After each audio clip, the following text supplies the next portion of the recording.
Pessoal, esse aqui é o nosso quinto vídeo da série ECA Comentado. Hoje nós vamos tratar do capítulo 3, do direito à convivência familiar e comunitária. Antes de iniciar o nosso vídeo, eu peço para que você compartilhe esse vídeo, curta, assine o canal, clique lá no sininho, porque isso ajuda bastante e você não perde nada com isso, só me ajuda. Sem mais delongas, vamos para o vídeo. Artigo 19. É direito da criança e do adolescente ser criado e educado no seio de sua família e, excepcionalmente, em família substituta, assegurada a convivência familiar e comunitária em ambiente que garanta seu desenvolvimento integral. É direito da criança e do adolescente conviver com sua família. E, de forma excepcional, só de forma assim muito anormal, muito fora daquilo que é o padrão, que essa criança, que esse adolescente vai ser colocado em uma família substituta ou na adoção. E mesmo assim, ainda vai ser garantido a convivência familiar e a convivência na comunidade. Isso é muito importante. Parágrafo 1º. Toda criança ou adolescente que estiver inserido em programa de acolhimento familiar ou institucional terá sua situação reavaliada no máximo a cada 3 meses. Então, a criança que está em um abrigo ou que está em um acolhimento familiar, que está fora do âmbito familiar, da sua família natural, ela vai passar por uma reavaliação a cada 3 meses, obrigatoriamente. Pelo menos no máximo 3 meses ela tem que ser reavaliada. E como que isso vai ocorrer? Devendo a autoridade judiciária competente, com base em relatório elaborado por equipe interprofissional ou multidisciplinar, decidir de forma fundamentada pela possibilidade de.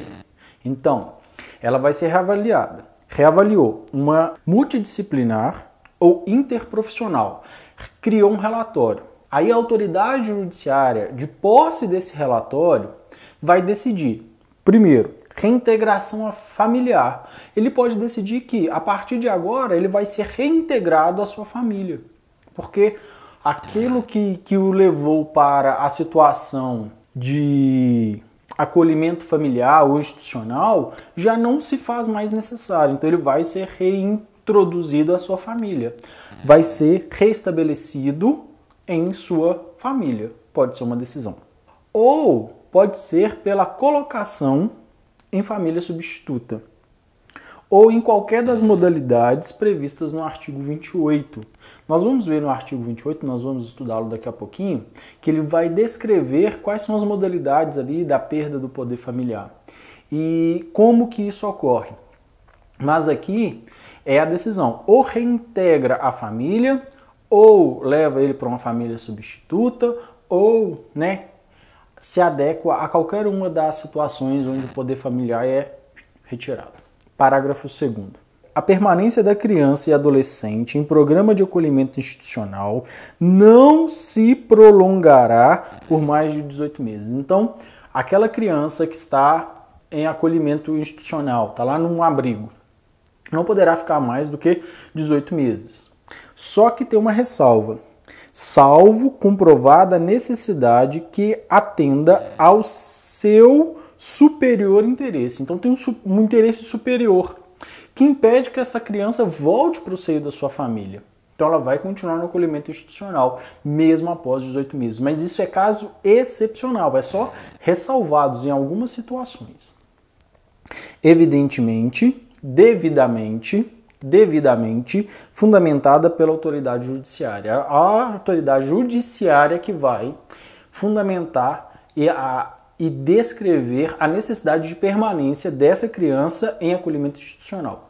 Muitas provas trocam essa parte, autoridade judiciária, por autoridade do Conselho Tutelar, Ministério Público. Então tome cuidado, quem faz isso é a autoridade judiciária. Parágrafo 3º. A manutenção ou reintegração de criança ou adolescente à sua família terá preferência em relação a qualquer outra providência. Então, a criança que está, e o adolescente, evidentemente, que está em uma situação de acolhimento institucional, a prevalência, aquilo que vai acontecer primeiro, a prioridade é que ele volte para sua família. Que ele volte para sua família. Não é adoção, não é colocar em uma família substituta, nada disso. Primeira coisa é voltar para sua família, natural. Qualquer outra providência. Caso em que será esta incluída em serviços e programas de proteção, apoio e promoção nos termos do parágrafo 1º do artigo 23, do inciso 1º, do e 4º do caput do artigo 101 e dos incisos 1 e 4º do caput do 129 desta lei. Nós não vamos ir a esses artigos, esses incisos, a esses parágrafos, porque nós vamos estudá-los em breve e porque aqui só vai dizer como que essa promoção, esse apoio vai ocorrer, né? Para que haja essa possibilidade de reintegração familiar. Parágrafo 4º. Será garantida a convivência da criança e do adolescente com a mãe ou pai privado de liberdade. Então, o pai ou a mãe privado de liberdade terão direito de conviver com a criança e o adolescente, por meio de visitas periódicas promovidas pelo responsável ou nas hipóteses de acolhimento institucional, pela entidade responsável, independentemente da autorização judiciária.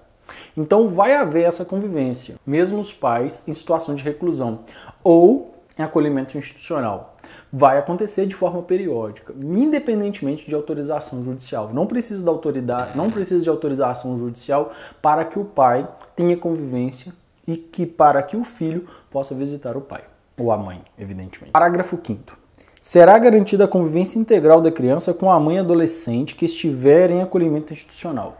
Então, a mãe, ela é adolescente e ela está em um acolhimento institucional, por exemplo, cometeu uma infração. E essa infração, ela a levou a um acolhimento institucional, mas ela é mãe. A sua filha vai ter uma convivência integral com ela. É garantido por lei isso. Parágrafo 6º. A mãe adolescente será assistida por equipe especializada multidisciplinar. Então a mãe, que é adolescente, vai ter ali um atendimento assistencial multidisciplinar. Isso é para garantir que ela saia dessa situação, né, de acolhimento institucional e que ela possa criar a vida que ela trouxe ao mundo da melhor maneira possível, para que a filha possa ter um futuro, né, condizente com o padrão social que a nossa sociedade impõe. Artigo 19A. A gestante ou mãe que manifeste interesse em entregar seu filho para adoção antes ou logo após o nascimento será encaminhada à Justiça da Infância e da Juventude. Então aqui repete o que nós estudamos na aula passada. Eu sei que vocês estão vendo, só que agora nós vamos... A lei vai descrever como que isso vai ocorrer. Como que a ação da Justiça da Infância e da Juventude vai acontecer. Parágrafo 1º. A gestante ou mãe será ouvida por equipe interprofissional da Justiça da Infância e da Juventude, que apresentará relatório à autoridade judiciária, considerando inclusive os eventuais efeitos do estado gestacional ou puerperal. Então a primeira coisa, ela vai ser atendida por uma equipe e vão analisar a situação. Pode ser uma depressão pós-parto, que faz com que ela não queira ter essa criança e esse desejo de dar a criança à adoção seja por isso. Então, ao invés de já retirar o direito familiar, o poder familiar desta mãe sobre aquela criança, vamos tratá-la. Talvez, se houver ali um tratamento, ela consiga, né? Ela queira, ela se arrependa dessa vontade de dar a filha à adoção. Parágrafo 2º. De posse do relatório, a autoridade judiciária poderá determinar o encaminhamento da gestante ou mãe, mediante sua expressa concordância, à rede pública de saúde e assistência social para atendimento especializado. Então, se a mãe quiser, se ela autorizar, depois de um relatório, a autoridade judiciária poderá encaminhá-la à rede pública de saúde e assistência social para atendimento especializado. Essa é uma garantia dada. Então ela vai receber um atendimento especializado. Talvez com esse atendimento, né, resolva o problema e não haja necessidade de perda do poder familiar. Parágrafo 3º. A busca à família extensa conforme definida nos termos do parágrafo único do artigo 25 desta lei, respeitará o prazo máximo de 90 dias, prorrogáveis por igual período. O que diz lá no artigo 25? O que é família extensa? O que é uma família extensa? Vai falar lá dos parentes mais próximos, do pai, da mãe, do tio, do primo, enfim, aquelas pessoas que convivem com a criança. Nós vamos estudar o artigo 25, seu parágrafo único, muito em breve. Mas é isso que está dizendo, né? Vai buscar essa família extensa. A mãe quer dar a filha para a adoção. Esse simples fato não faz com que a criança vá direto para a adoção. Eles vão buscar a família extensa. Talvez tenha um tio, uma avó, um parente próximo que queira manter a guarda dessa criança e criá-la. É uma possibilidade menos traumática que uma adoção direta. E isso vai ocorrer até 90 dias e prorrogáveis por igual período. Esses prazos são muito cobrados em provas, tá? Tomem cuidado com eles, vai anotando esses prazos aí para que você depois, venha relembrando. Parágrafo 4º. A hipótese de não haver a indicação do genitor e de não existir outro representante da família extensa apto a receber a guarda, a autoridade judiciária competente deverá decretar a extinção do poder familiar e determinar a colocação da criança sobre a guarda provisória de quem estiver habilitado a adotá-la, ou de entidade que desenvolva o programa de acolhimento familiar ou institucional. Então, não tem uma pessoa lá da família extensa apta para pegar a guarda da criança. A mãe realmente passou pelo acolhimento assistencial, multidisciplinar e realmente quer dar a filha à adoção. Então, a autoridade competente judiciária vai determinar, vai decretar, vai ser um decreto, a perda do poder familiar e a colocação dessa criança para a adoção. Primeiro para uma guarda provisória para uma família apta a adotá-la, posteriormente, caso não haja, uma instituição de acolhimento familiar ou institucional. Parágrafo 5º. Após o nascimento da criança, a vontade da mãe ou de ambos os genitores, se houver pai registral ou pai indicado, deve ser manifesta na audiência a que se refere o parágrafo 1º do 166 desta lei, garantindo o sigilo sobre a entrega. Então, vamos lá no parágrafo 1º do 166. 166. Se os pais forem falecidos, estiverem sido destruídos ou suspensos do poder familiar, ou houverem aderidos expressamente ao pedido de colocação em família substituta, este deverá ser formulado diretamente em cartório em petição assinada pelos próprios requerentes, dispensada a assistência de advogado.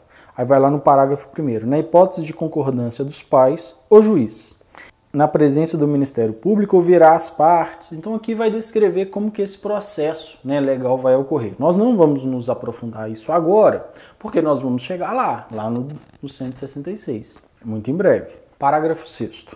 Na hipótese de não comparecerem a audiências nem o genitor, nem o representante da família extensa, para confirmar a intenção de exercer o poder familiar ou de guarda, a autoridade judiciária suspenderá o poder familiar da mãe e a criança será colocada sobre a guarda provisória de quem esteja habilitado a adotá-la. Então, tá lá na audiência. Não foi nem o genitor, nem a mãe, nem o pai e nem o representante da família extensa para pegar a guarda daquela criança. Então, a autoridade judiciária vai decretar a perda do poder familiar e a criança vai ser colocada para uma família apta a adotá-la. Isso é para evitar que haja ali muitas ações, muitas audiências. Se a pessoa não vai, então demonstra que não tem interesse e já perde de uma vez. Infelizmente é assim. Essa é uma mudança incluída em 2017. Parágrafo 7º. Os detentores da guarda possuem o prazo de 15 dias para propor a ação de adoção, contado do dia seguinte à data do término do estágio de convivência. Então vai ter um estágio de convivência, eles terão 15 dias, após esse prazo de convivência, 15 dias para propor uma ação de adoção. 8º. Na hipótese de desistência pelos genitores, manifestada em audiência ou perante a equipe interprofissional, da entrega da criança após o nascimento, a criança será mantida com os genitores e será determinado pela Justiça da Infância e da Juventude ou acolhimento familiar pelo prazo de 180 dias. É algo que ocorre com muita frequência. 9. É garantido à mãe o direito ao sigilo sobre o nascimento, respeitado o disposto no artigo 48 desta lei. Lá no 48 vai falar que a criança adotada, após os 18 anos, tem direito a ter todo o acesso, né, ao processo de adoção e não só, também às informações dos seus genitores. Isso está na lei, a partir dos 18 anos. Né? Antes disso, ele não tem esse direito. Após os 18 anos, ele pode sim buscar os seus genitores, né, biológicos. É isso que está dizendo aí. 10º. Serão cadastrados para doação recém-nascidos e crianças acolhidas não procuradas por suas famílias no prazo de 30 dias, contados a partir do dia do acolhimento. Então, vai, né, descrito como e quem serão adotados, quais são as crianças que serão adotadas, a partir de que prazo isso irá acontecer. No prazo de 30 dias, ao contrário do dia do seu acolhimento, né, passou 30 dias já pode ser colocado para adoção. São processos para facilitar o processo de adoção, né, para reduzir a fila das crianças que esperam por uma família. 19b. A criança e adolescente em programa de acolhimento institucional ou familiar poderão participar de programas de apadrinhamento. Então, a criança que está lá no processo de adoção ou acolhimento familiar poderá participar de um programa de apadrinhamento. Aí nós vamos descrever qual é esse programa e como que ele acontece, quem pode participar. Parágrafo 1º. O apadrinhamento consiste em estabelecer, proporcionar à criança ou adolescente vínculos externos a instituições para fins de convivência familiar e comunitária e colaboração com seu desenvolvimento nos aspectos social, moral, físico, cognitivo, emocional e financeiro. Então, essa é a função do apadrinhamento. É permitir que ela tenha uma convivência além da instituição que ela está. Parágrafo 2º. Podem ser padrinhos ou madrinhas, pessoas maiores de 18 anos, não inscritas nos cadastros de adoção. Então, não pode ser uma pessoa que espera adotar uma criança. Não pode, ela não espera adotar uma criança, ela é simplesmente um padrinho. Ela tem um papel mais social ali de apoiar as crianças do que a vontade de ter a guarda delas. Desde que cumpra os requisitos exigidos pelo programa de apadrinhamento de que fazem parte. Então vai ter ali uns requisitos, né? Provavelmente vai ter uma análise psicológica, vai olhar os antecedentes criminais, esse tipo de coisa para não colocar a criança ou o adolescente em uma situação de risco. Parágrafo 3º. Pessoas jurídicas podem apadrinhar crianças ou adolescentes a fim de colaborar com o seu desenvolvimento. Então aqui é uma possibilidade para que as empresas façam esse papel de apadrinhamento. Eu acho um pouco complicado. Eu vejo mais uma lavagem de dinheiro do que qualquer coisa. Se o dono da empresa quer fazer o bem, não precisa ser em nome da empresa, pode ser em nome dele, pessoa física, né? Não sei por qual motivo isso. Foi incluído pelo governo Temer, né? Então a gente fica sempre com um pezinho atrás. 4º. O perfil da criança e do adolescente a ser apadrinhado será definido no âmbito de cada programa de apadrinhamento. Porém, pode ser o perfil lá com quem vai entrar nesse processo de apadrinhamento. Porém, com prioridade para crianças ou adolescentes com remota possibilidade de reinserção familiar ou colocação em família adotiva. Tem algumas crianças que não têm perfil mais de adoção. Infelizmente, as pessoas que querem adotar querem crianças, bebês, brancos, olhos claros, né? Não é o padrão de um menino negro de 12 anos que está em um abrigo há 10 anos. Não é esse o padrão que atende grande parte da população das pessoas que querem adotar, infelizmente. Então, essas crianças que vão ter prioridade, né, para participar desse programa de apadrinhamento, para que eles tenham pelo menos uma convivência fora ali do âmbito do acolhimento institucional. 5º, os programas ou serviços de apadrinhamento apoiados pela Justiça da Infância e da Juventude poderão ser executados por órgãos públicos ou por organizações da sociedade civil. Então, quem pode exercer isso?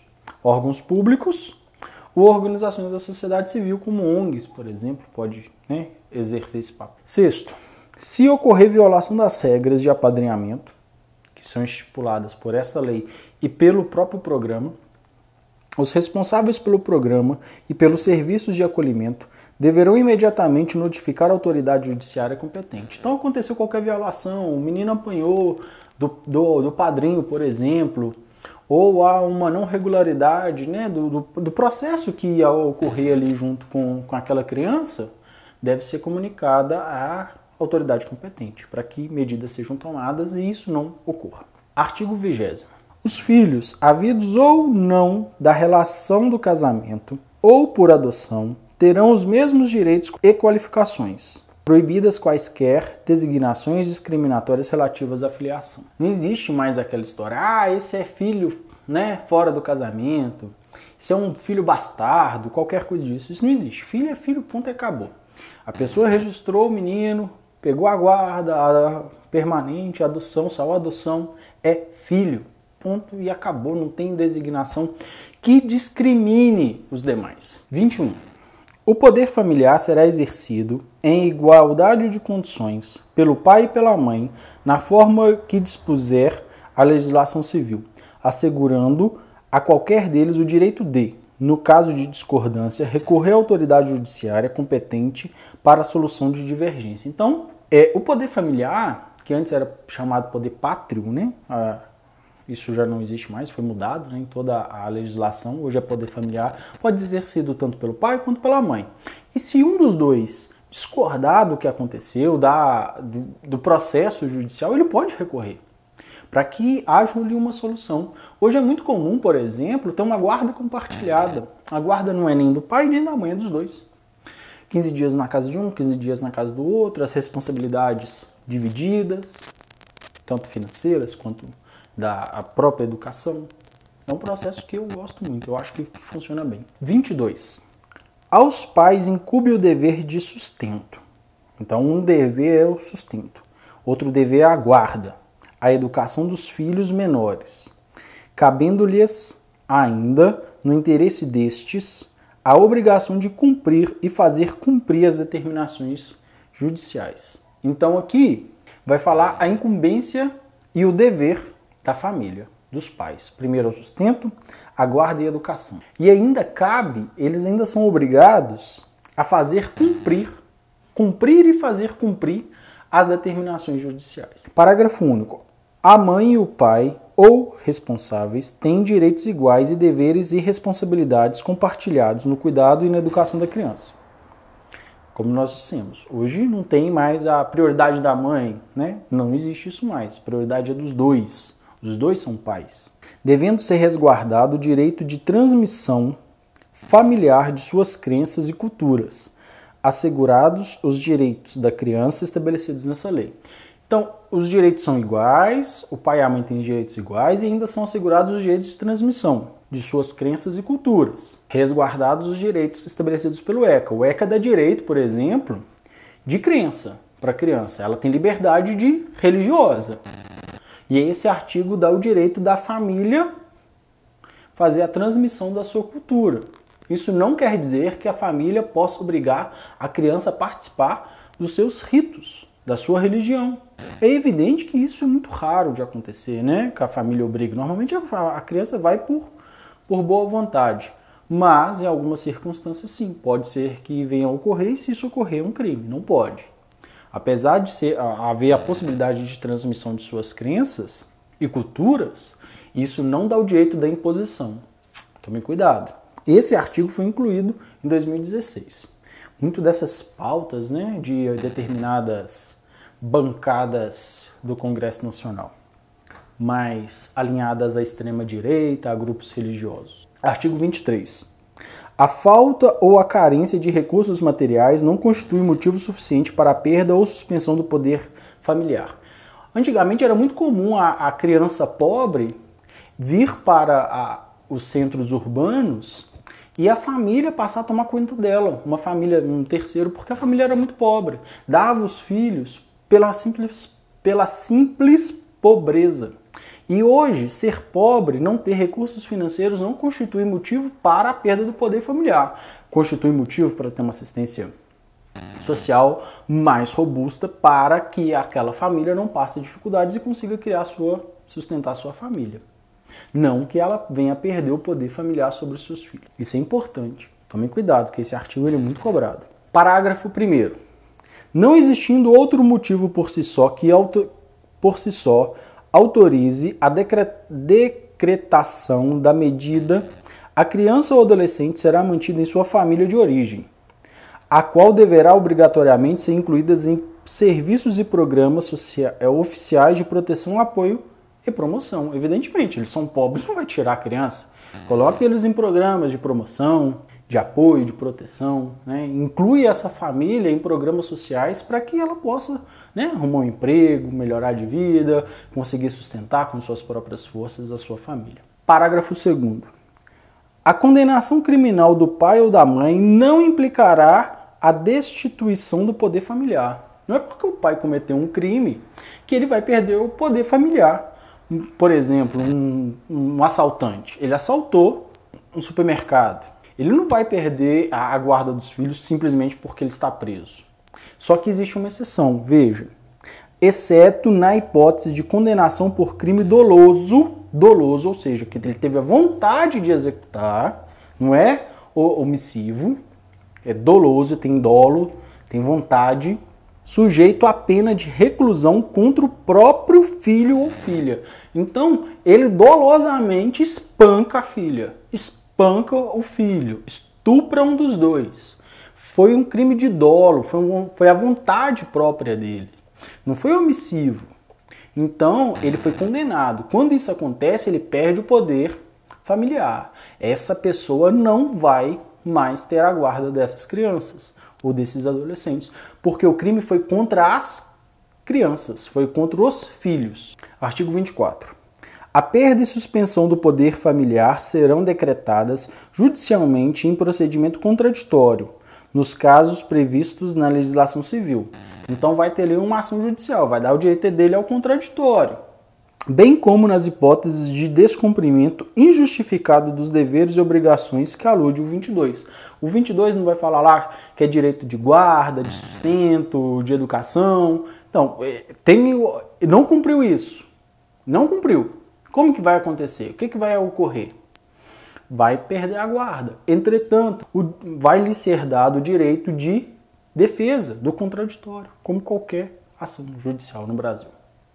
Ao nosso resumo, rapidamente esse, porque nós trabalhamos com muitos parágrafos, artigos e incisos hoje. O 19 vai falar sobre o direito da criança e adolescente permanecer no seio de sua família, excepcionalmente colocado em família substituta.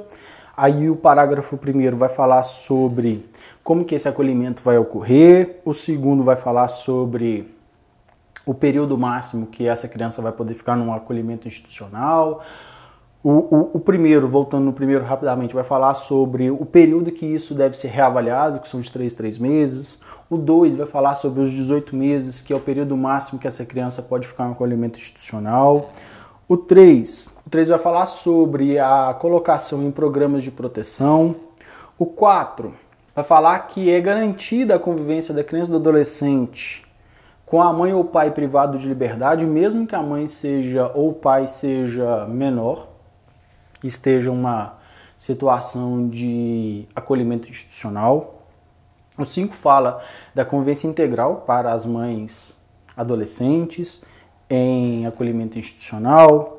O 6 vai falar sobre a mãe adolescente que vai ser atendida por equipe multidisciplinar. O 19A vai falar sobre a adoção, o processo de adoção. O artigo 1º vai falar como que essa mãe vai ser ouvida.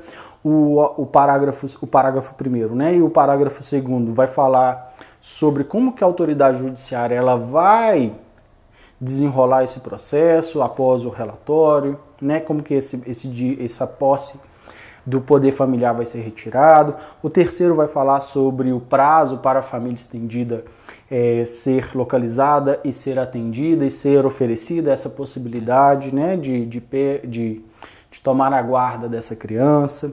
O 4 vai falar da hipótese de nenhum deles forem em nenhuma das ações judiciais, como que isso vai ocorrer, como que vai funcionar, né?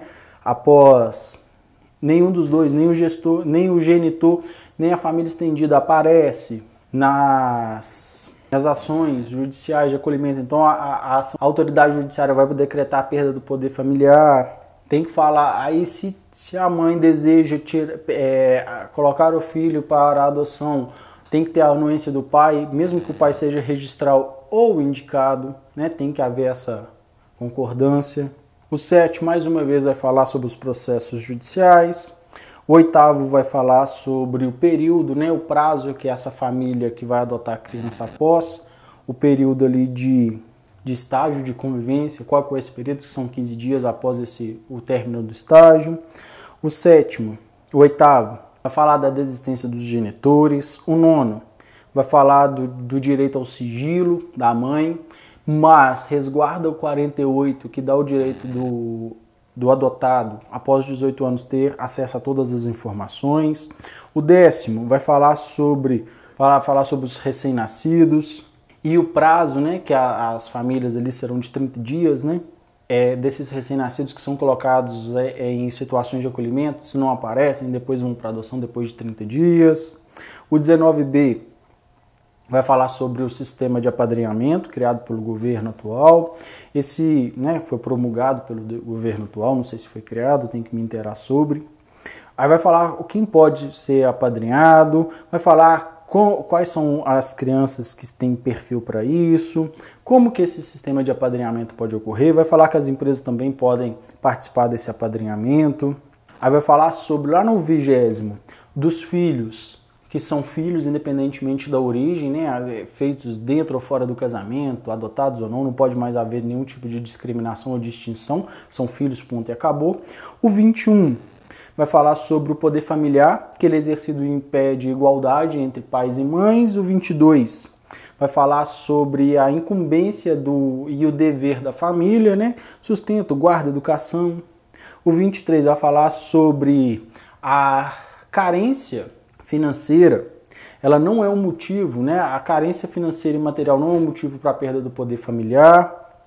O parágrafo 1º fala que se não houver mais nada ali que influa, que corrobore para a perda do poder familiar, além, né, da falta, da carência financeira e material, aquela família vai ser colocada em processos, em programas de assistência, né, e promoção, para que ela saia dessa situação. O parágrafo 2º vai falar sobre a condenação criminal, que não faz com que diretamente se perca o poder familiar. O pai que cometeu um crime não vai perder o poder familiar diretamente, a não ser que o crime seja doloso e contra os seus filhos, né? Se for, aí ele perde. O 24 vai falar sobre a perda e suspensão do poder familiar, só vai ocorrer por um processo judicial onde é dado o direito ao contraditório para aquele que está perdendo o poder familiar. Espero que vocês tenham gostado. Muito obrigado por chegar até aqui. Assine o canal, compartilhe com seus amigos esse vídeo, dá um joinha no vídeo. Você chegou até aqui, com certeza você gostou. Espero assim. Deixe lá nos comentários o que você achou, seus pontos de vista, suas dúvidas, que eu vou tentar responder todos. A todos. Vou tentar responder a todos. Muito obrigado, fique com Deus, até muito breve.